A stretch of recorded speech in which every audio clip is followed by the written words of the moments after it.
ठीक है सब लोग, लगता है आप उतने गुस्से में नहीं हैं। आपको गुस्सा होना चाहिए। आपको गुस्सा क्यों होना चाहिए? इसकी वजह ये है। इसे देखिए, इसके बारे में खुलेआम बात की जा रही है, प्रसारित किया जा रहा है, न कि पाकिस्तान में या अफगानिस्तान में या हमारे अधिकार क्षेत्र के बाहर कहीं। क्योंकि पुराने जमाने में ऐसा ही होता था, है ना?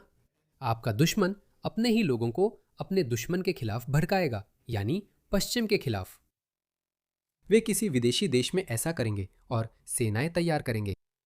लेकिन उन्होंने हमारे नेताओं की बनाई एक नीति खोज ली, जिसमें वे आकर मस्जिदें और प्रशिक्षण केंद्र स्थानीय करदाताओं के पैसे से खोल सकते हैं और ये बातें कह सकते हैं। आपको गुस्सा आना चाहिए, लेकिन आप नहीं आ रहे। अल्लाह अविश्वास को नापसंद करता है। ये एक ही बात है, ये एक ही बात है। सबसे बड़ा अपराध कुफ्र और अविश्वास है।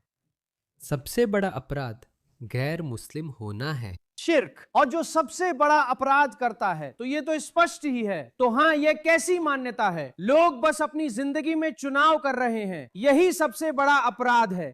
धर्म की स्वतंत्रता नहीं है, तुम्हें धर्म की स्वतंत्रता नहीं होनी चाहिए, यही वे कह रहे हैं। कहा मैं और मेरे संदेशवाहक विजयी होंगे, और जाहिर है उनके अनुयायी भी। एक मोमिन कभी हारता नहीं है, एक मोमिन कभी हार नहीं सकता, यह असंभव है। जीत या शहादत, या तो विजय या शहादत। हम या तो शहीद होकर बाहर जाएंगे या अल्लाह हमारी मदद करेगा। अगर कोई कौम अल्लाह सुब्हानहू व तआला की नाफरमानी करती है तो वो अपने जीने और आजाद रहने का हक खो देती है। और आप जानते हैं, जिंदगी उन्हें गुलाम बनाना एक छोटी सजा है। उन्हें गुलाम बनाना छोटी सजा है। अगर वे आपको गुलाम बनाते हैं, जैसा कि कई बार कहा है, यह आदमी अमेरिका में रहता है, तब भी यह उनसे कम बड़ा जुर्म है कि वे खुद जहन्नुम जाएं, क्योंकि उनका मानना है कि आप गैर मुस्लिम होने की वजह से जहन्नुम जाएंगे। उन्हें मारना एक बड़ी सजा है। नहीं, माफ कीजिए, उन्हें मारना एक बड़ी सजा है। माफ कीजिए, माफ कीजिए। उन्हें मारना एक बड़ी सजा है, लेकिन उन्हें गुलाम बनाना ठीक है। एक मुस्लिम और एक गैर मुस्लिम देश के बीच युद्ध हो रहा है। मुस्लिम और गैर मुस्लिम देशों में युद्ध क्यों है? क्योंकि गैर मुस्लिम देश अल्लाह की अवज्ञा करते हैं। जिहाद। कोई राजनीतिक कारण नहीं, ना ही संसाधनों या किसी और चीज के लिए, सिर्फ इसलिए कि वे मुसलमान नहीं हैं। इसीलिए आप गैर मुस्लिम देशों से युद्ध कर सकते हैं और फिर आप उन्हें गुलाम बना सकते हैं। अपने स्कूलों में छुपा हुआ कि अब मेरे पास आस्थावान लोग होंगे, काफिरों को सजा देंगे। अगर आस्थावान लोग मार्गदर्शन और दीन का पालन करें, अल्लाह सुब्हानहू व तआला उनकी मदद करेंगे, काफिरों के खिलाफ उनका साथ देंगे। यही तरीका है जिससे वे अपनी सेना को इकट्ठा करते हैं। दोस्तों, आपको बस जाकर जिहाद करना है, बस इसकी तैयारी करो। एक बार जब आप शुरू कर देंगे तो फिर अल्लाह खुद आपकी मदद करेंगे, अल्लाह आकर आपकी सहायता करेंगे। इसी कारण पश्चिम में कई जिहादी दिखते हैं, क्योंकि वे भ्रमित हैं। उन्हें यह विश्वास दिलाया गया है कि उन्हें बस जाकर जिहाद करना है। बस जाओ और कर दो, बाकी सब अल्लाह संभाल लेंगे। और जिहाद के जरिए अल्लाह सुब्हानहू व तआला धरती पर काफिरों और मुनाफिकों को सजा देंगे। फिर आप जिजिया अदा करते हैं। ये आदमी भी अमेरिका में ही रहता है। जब हम अल्लाह के कानून लागू करेंगे, और अगर नहीं तो फिर तलवार है। जीत या शहादत। जीत या शहादत। अल्लाह का कानून लागू करो, नहीं कर सके तो लड़ो, तलवार है। वे हमारे पश्चिमी देशों में ये कह रहे हैं, जागो। शरिया की खासियत है कि इसे दुनिया भर में लागू किया जाता है, जो है वही है। पूरी दुनिया, सिर्फ मुस्लिम दुनिया नहीं। हमें ऐसा करना चाहिए, यही वो कह रहे हैं। इस दूसरे जिहादी को देखो, और ये एक ब्रिटिश जिहादी है। कीर स्टारमर इसे बहुत पसंद करता है। उसे इन सब लोगों से प्यार है। अगर आप पैगंबर की पद्धति का पालन करेंगे तो आपको कट्टरपंथी, मूल तत्ववादी या आतंकवादी कहा जाएगा। क्यों? क्योंकि इस्लाम समाज को डराने के लिए आया था, वो विचारों और सोच को डराने के लिए आया था। क्या आप इस पर विश्वास कर सकते हैं? बहुत से मुस्लिम नाराज हो जाते हैं जब आप जानते हैं आतंकवाद शब्द को इस्लाम से जोड़ने की बात होती है। मुस्लिम विद्वान खुद खुलेआम कह रहे हैं कि यह ठीक है, हम यहाँ हैं, इस्लाम यहाँ है डराने के लिए। यह वास्तव में एक हदीस है, यही है, यह मोहम्मद की बहुत प्रसिद्ध हदीस है। हदीस का मतलब है मोहम्मद का कथन। सही मुस्लिम। अल्लाह के रसूल मोहम्मद ने कहा, मुझे दुश्मन के दिल में डर के जरिए मदद मिली है। इसलिए वो आदमी कह रहा है गैर मुसलमानों को डराना गलत नहीं है। मुझे ऐसे छोटे शब्द मिले हैं जिनका अर्थ व्यापक है। जब मैं सो रहा था मुझे धरती के खजानों की चाबियां दी गईं जो मेरे हाथ में रखी गई। बाकी सब बकवास है। यही वो कह रहा है, इसमें कोई गलती नहीं है। आतंकवादी कहे जाने में कुछ गलत नहीं है क्योंकि इस्लाम एक आतंक है, आतंक का धर्म है। वो खुद ही ये कह रहा है। क्यों? क्योंकि इस्लाम समाज व व्यक्ति की सोच में डर पैदा करने के लिए आया था, वरना किसी धर्म को सच्चाई क्या बनाता है? अगर इस्लाम सत्य है तो उसे टकराव झेलना ही होगा। सभ्यताओं में टकराव अनिवार्य है। इस्लाम और गैर इस्लाम के विचारधाराओं का टकराव होना चाहिए, चाहे वो धर्मनिरपेक्षता हो, चाहे वो लोकतंत्र हो, चाहे वो स्वतंत्रता हो। ये दोनों कभी साथ नहीं रह सकते। अब ब्रिटिश सरकार को ये बात समझ आ गई है, इसलिए वे प्रिवेंट स्कीम पर करीब 150 मिलियन का बजट बना रहे हैं। आप सिर्फ आतंकवाद की बात करें, MI6, MI5। वो कह रहे हैं, देखिए ये सारे मुसलमान जो इन आतंकवादी निगरानी सूचियों में हैं, प्रिवेंट और MI6 या MI5 की आतंकवादी निगरानी सूचियों में ये सभी मुसलमान हैं, ऐसा लगता है। ये सच है।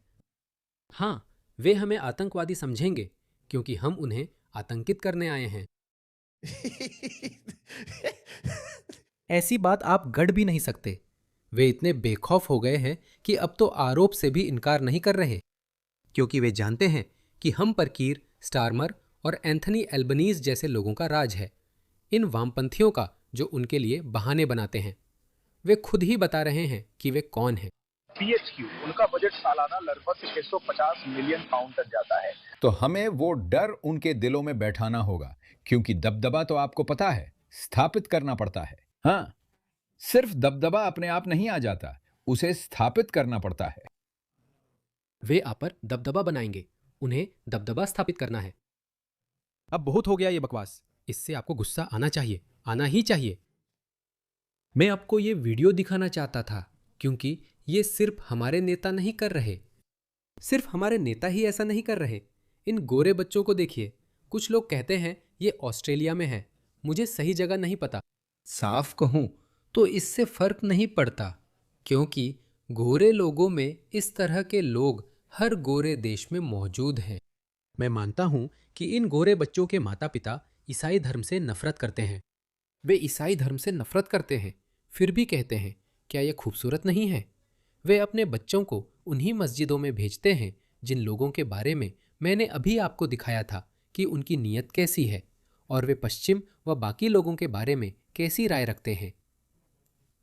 वे ये बात भी नहीं छुपा रहे कि वे आतंकवादी हैं। वे कहते हैं हम यहाँ तुम्हें आतंकित करने आए हैं, और वे अपने बच्चों को इन मस्जिदों में भेजते हैं।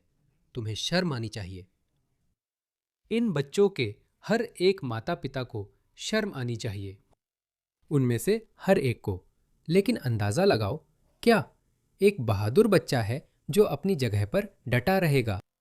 इसे देखो।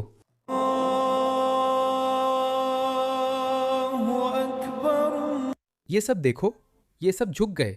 शायद वो टीचर भी जिसने इन्हें लाया था, लेकिन ये बच्चा नहीं झुका। वाह, उस बच्चे जैसे बनो। हिटलर की कौन सी मशहूर फोटो थी जिसमें एक बूढ़ा आदमी बस खड़ा है? जर्मन आदमी की वो प्रसिद्ध फोटो जिसमें उसने नाजी सलाम से इनकार किया था। ये मुझे उसी की याद दिलाता है। वही देखो, हर कोई फांसीवाद हिटलर के आगे झुक गया, लेकिन वो आदमी नहीं झुका। उसे देखो, वो बस वहां खड़ा है, हाथ बांधे।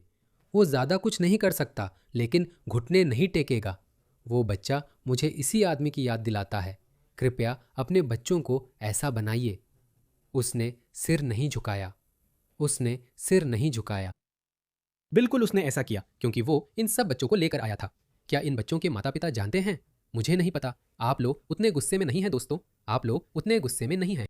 आप अपनी संस्कृति और इतिहास पर उतना गर्व नहीं करते, खासकर जब सबसे ज्यादा गर्व तो आपको ही होना चाहिए।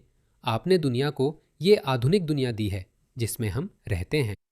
छपाई मशीन, स्टीम इंजन, वैज्ञानिक क्रांति, पुनर्जागरण, यही आधुनिक दुनिया है जिसमें हम रहते हैं। मुझे ये कहने में शर्म नहीं, मुझे नहीं है, मेरे पूर्वजों को, मेरी वंशावली को भी नहीं है, क्योंकि आप जानते हैं मैं देख रहा हूं कि बहुत सारे लोग इसे किसी तरह की वंशावली की होड़ बनाने की कोशिश कर रहे हैं। क्या सिर्फ वे लोग जिनके पूर्वजों ने कुछ किया वही इस दुनिया के वारिस बनने के हकदार हैं? नहीं, मेरी इस पर अलग राय है। शायद मैं इस पर वीडियो बनाऊंगा। आपको अपनी समृद्ध संस्कृति, इतिहास और विरासत पर गर्व होना चाहिए, खासकर जब कुछ लोग आपको भ्रमित कर रहे हों, जिनके पास घमंड करने लायक कुछ नहीं है। उन्हें नहीं होना चाहिए, बल्कि उन्हें शर्मिंदा होना चाहिए। आप जानते हैं, इस्लामी विजय, वो घृत है, फिर भी वे गर्व करते हैं। और आपने दरवाजे खोल दिए हैं। आपने दरवाजे खोल दिए और उन्हें अंदर आने दिया, और वे आपसे नफरत करते हैं। मुझे नहीं पता, मेरे पास शब्द कम पड़ रहे हैं। मुझे नहीं पता कि इसे कैसे समझाऊं, लेकिन आप उतने गुस्से में नहीं हैं जितना होना चाहिए।